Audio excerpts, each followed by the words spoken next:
सभी को नमस्कार। मैं वैद्य वर्णिका सिंह सभी का यहाँ पर स्वागत करती हूँ। आज हम बात करेंगे सद्वृत्त के बारे में। सद्वृत्त यानी कि good conducts, moral and ethical practices. आयुर्वेदिक संहिताओं में सद्वृत्त का वर्णन किया गया है एक स्वस्थ जीवन शैली बनाए रखने के लिए।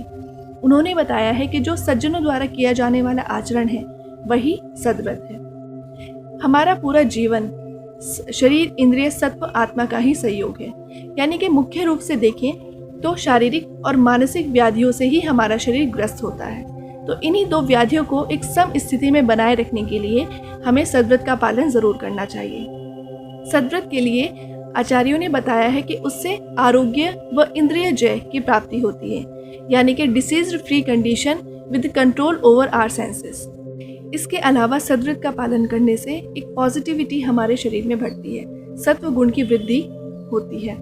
तो इसीलिए शारीरिक और मानसिक व्याधियों को कंट्रोल में करने के लिए सद्वृत्त का पालन करना बहुत ज़रूरी है। तो सबसे पहला जो गुड कंडक्ट आचार्यों ने बताया है वो है अपने से बड़ों का, गुरुजनों का, माता पिता का सम्मान करना, पर्सनल हाइजीन मेंटेन करके रखना, अपने देवी देवताओं में श्रद्धा भाव रखना। इसके अलावा खाने से रिलेटेड गुड कंडक्ट्स में उन्होंने बताया है कि बिना नहाए, बिना माता पिता को खिलाए और बिना देवताओं का ध्यान किए भोजन का ग्रहण नहीं करना चाहिए और बासी खाना बिल्कुल नहीं खाना चाहिए। अगर बासी खाने की हम लोग डेफिनेशन देखें तो वो खाना जिसको बने हुए एक रात बीत गई है।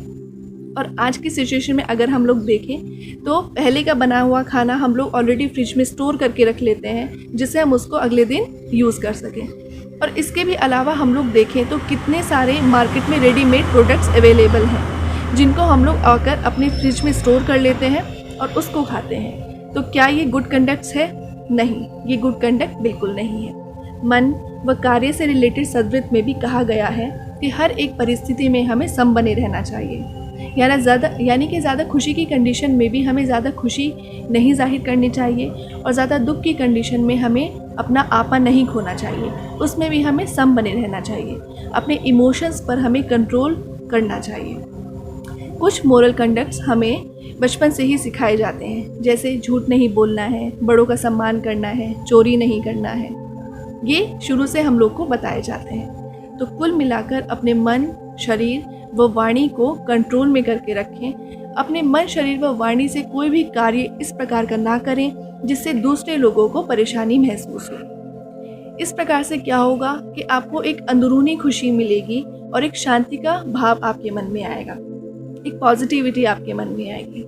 Because the personality of an individual is not defined by it's external appearance, expensive clothes, expensive gadgets, it's not the criteria. It is necessary, but it is always secondary. Primarily, the individual's personality is defined by its good behavior and the good conducts.